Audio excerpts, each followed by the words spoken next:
UFC 281, Israel Adesanya versus Alex Pereira. Now, the reason this matchup is particularly interesting is because of the storyline that's already in place. Several years ago, in 2017, Israel Adesanya had his last match as a professional kickboxer before transitioning to mixed martial arts. In that match, he lost via KO by the hand of Alex Pereira. Alex Pereira landed a left hook and took him out clean. Now, to be fair, it was a close fight, and arguably Israel was winning the fight up until that point.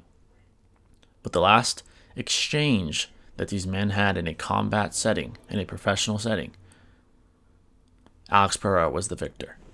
Right? So we have an intriguing matchup because of that very fact itself. He's beaten Israel twice in kickboxing, and now he's making his own terror within mixed martial arts.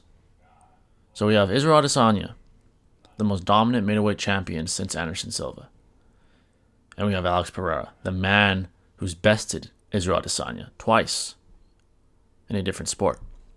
Now, to be fair, we have to consider the fact that kickboxing is a one-dimensional sport, while conversely, mixed martial arts is a multi-dimensional sport. So it's not simply just kickboxing. When you're in the octagon, you have to worry about takedowns, submissions, exchanges in the clinch. All kinds of variables are in the equation of mixed martial arts. Many more in comparison to kickboxing. We have one guy that has several years of experience against top-ranked opponents. Jerry Cannonier, Kevin Gastelum, Paulo Costa, Yoel Romero, Robert Whittaker twice. And then we have Alex Pereira, who had an impressive showing against Sean Strickland. All right, so we have a guy that has a better resume in this sport itself in Israel Adesanya.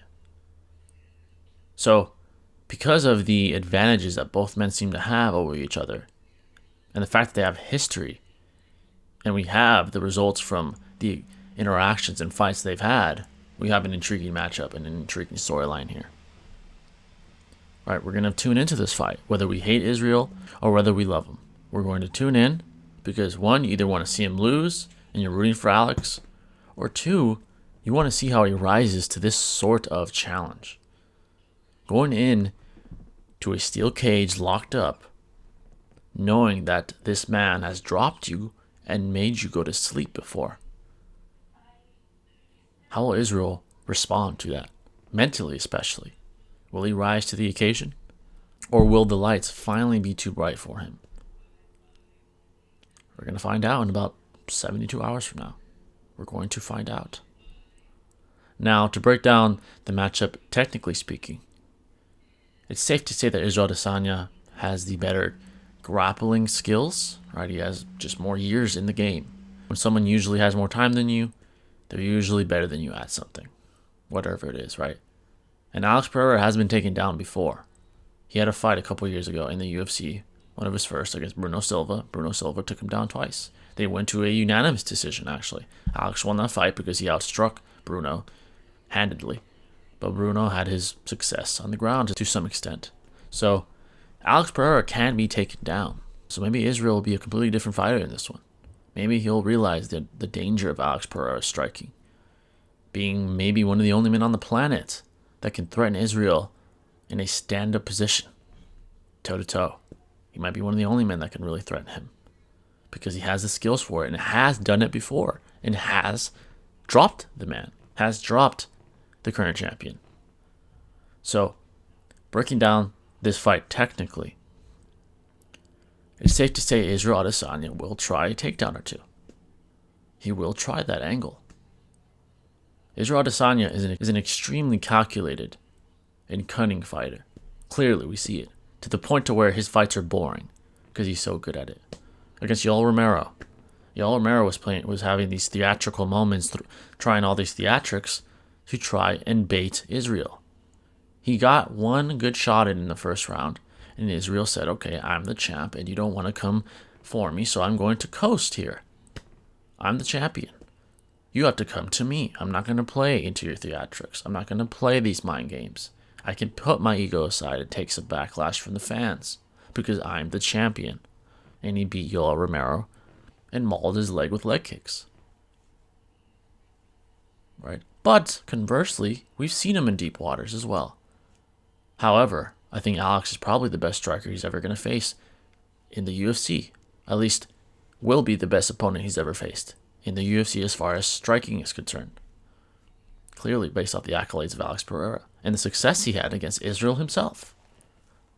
So I doubt that Israel will take risks like he did against Paulo Costa or against Robert Whittaker when he first won the belt against him. I doubt he'll be in a phone booth with Alex Pereira.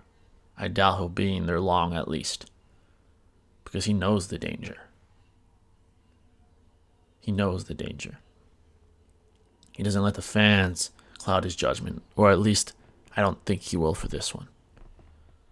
Right? So, I think Israel's going to fight intelligent like he always does. And he's going to do what he has to do. Now, who I think wins is probably Israel Adesanya. Some people right away say, oh, he's already dropped Israel. He's going to do it again. This is a multi-dimensional sport. This is a multi-dimensional sport. It's not as black and white as kickboxing. Not to say that kickboxing is black and white, because it's not. There's a lot of variables in that sport itself. But mixed martial arts has more.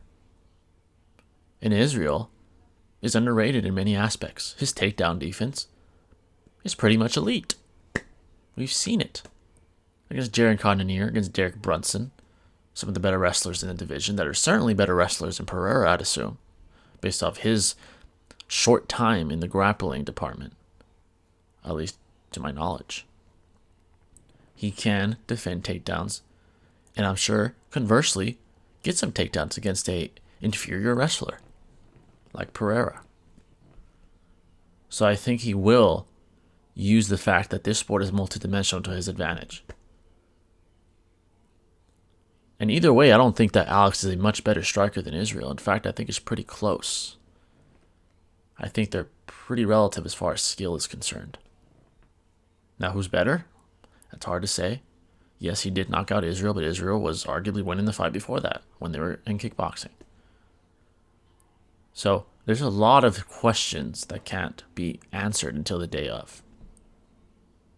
But a couple of presuppositions that can be made is that Israel is more well-rounded than Alex Pereira in the sport of mixed martial arts. Now, unless Alex Pereira evolves in leaps and bounds and has the potential of a John Jones or something, or someone that just gets off the couch and after a couple months or a couple years he's elite in all aspects, I just don't see him having elite skills in all aspects of the sport compared to someone like Israel Adesanya. Not to say that Israel is, a Damian Maia in jiu-jitsu or a Khabib Nurmagomedov in wrestling, but those aspects he should have the advantage in, is what I'm saying. And he should have them by a significant margin, I would say, to be fair. So, this is going to be interesting. I think Israel is probably going to start how he always starts. And I think Alex is going to come into this with one goal most likely. And I think we can all assume what that is. To hurt Israel on the feet. To compromise him. To stun him. To drop him. To knock him out. I think that's by far his best and most probable way of victory. By far. But I would say, within different sports where combat involves hand-to-hand combat, there is differences. If you go into an MMA fight, you're going to fight an opponent who strikes differently than someone, say, in boxing or kickboxing. So the respective field of discipline that you're conducting yourself in matters when striking. It certainly matters. There are parallels, of course. But when you're striking in mixed martial arts, there are differences. It's not as black and white as boxing or kickboxing because you don't have those threats of getting choked out, getting submitted, getting taken down, etc. You don't have those threats because they don't exist in those fields of discipline. They don't. So all in all, my prediction would be Israel Adesanya utilizes the fact that this sport's multidimensional and that he's probably better in most aspects in the sport of mixed martial arts in comparison to Alex Pereira, and gets the victory by, I would say, unanimous decision. I don't see him submitting Alex. I think that would be a low probability outcome, and I don't think I see him knocking out Alex Pereira because Alex Pereira is an elite striker himself. I see him being cunning and calculated in this one. And I see Alex Pereira probably being the aggressor, probably trying to go for it, trying to go in and use the fact that he knocked out Israel to his advantage, and going into this fight very confidently, like he should. So I predict Israel Adesanya wins this one. And I do think this is a great storyline. This is very intriguing. This is a very particular and specific challenge for Israel that he hasn't had before. Facing a man that's already beaten him in the past. He's never had to experience that in the UFC. Never. This is the first time. This is the first time. So this is a real threat in several aspects. This man, Alex Pereira, is a killer, and he is a real threat to the crown that currently Israel Adesanya wears. It's as simple as that, folks. But there you guys have it. That is my prediction for the main event of UFC 281. Let me know your thoughts. Maybe you think Alex will win. Please let me know why that is. Whatever your thoughts are in general, I would love to hear. So let me know in the comment section below. I do read all the comments. And again, if you guys enjoy this kind of content, hit the like button. Let me know that you enjoy it. And I'll try to bring more as we approach more and more high-profile combat sports events. But that's going to wrap it up, folks. And I'll catch you in the next video. Take it easy.